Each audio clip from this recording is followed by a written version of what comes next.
दोस्तों, देश भर के लगभग 68 लाख से ज्यादा पेंशन धारक अपनी सीमित पेंशन पर होते हैं आश्रित। समय के साथ और बढ़ती महंगाई के चलते इतनी पेंशन में नहीं हो पाता है गुजारा, जिसके लिए पेंशनर लंबे समय से न्यूनतम पेंशन बढ़ोतरी, फिक्स मेडिकल अलाउंस, डीए में बढ़ोतरी को लेकर मांग करते आ रहे हैं।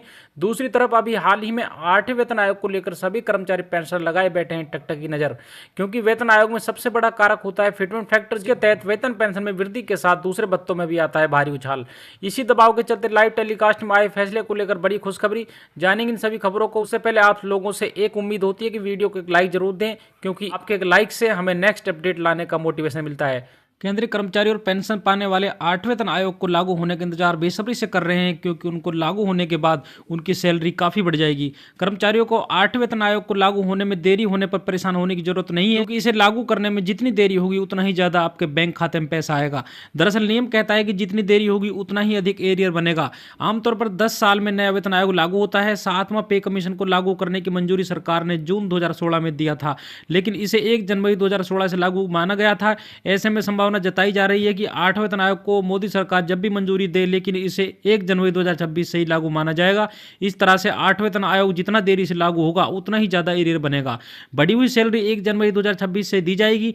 मान लीजिए किसी केंद्रीय कर्मचारी के वेतन में 10,000 रुपए की बढ़ोतरी होनी है। यदि 8वां वेतन आयोग जनवरी 2026 से माना जाता है और उसकी भुगतान मई 2027 में शुरू होता है, तो कर्मचारियों को पिछले 15 महीने का एक मुश्त 1.5 लाख रुपए एरियर के रूप में मिलेगा।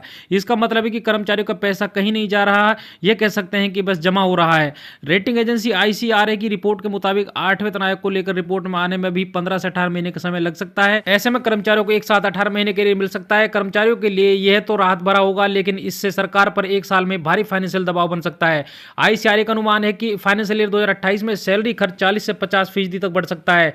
7वें वेतन आयोग के दौरान सिर्फ 6 महीने के लिए दिया गया था। इसके बावजूद एक साल में वेतन खर्च 20% से ज्यादा बढ़ गया था। 6वें वेतन आयोग में देरी के कारण 2.5 साल से ज्यादा का एरियर देना पड़ा था, जिससे कई साल तक का बजट का दबाव बना रहा था। इसी वजह से 8वें वेतन आयोग को सिर्फ वेतन बढ़ोतरी नहीं, बल्कि अब एक बड़े वित्तीय जोखिम के रूप में देखा जा रहा है। 7वें पे कमीशन भारत सरकारी कर्मचारी के एक पे स्केल लेवल बना हुआ है। लेवल 1 से लेकर लेवल 18 तक अलग अलग बेसिक सैलरी तय है।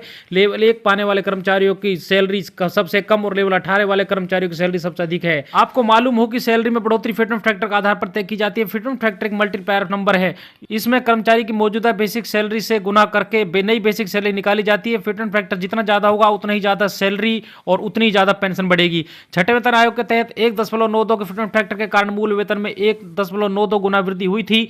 7वें वेतन आयोग में फिटमेंट फैक्टर 2.57 था। 8वें वेतन आयोग में फिटमेंट फैक्टर 2.15 रहने की संभावना है। यदि ऐसा हुआ तो निचले स्तर से लेकर उच्च पदों तक के कर्मचारियों की टेक होम सैलरी में जबरदस्त उछाल आएगा। साथ में पेंशन में बड़ी बढ़ोतरी देखने को मिलेगी। ऐसे में लेवल 1 के कर्मचारियों की जिनकी बेसिक सैलरी 18,000 रुपए है, उनकी नई बेसिक सैलरी लगभग 38,700 रुपए हो सकती है। लेवल 2 में शामिल कर्मचारियों का भी बेसिक सैलरी 29,200 रुपए है। 8वें वेतन आयोग में यदि फिटमेंट फैक्टर 2.15 लागू होता है तो इनकी बेसिक सैलरी 62,780 रुपए हो जाएगी।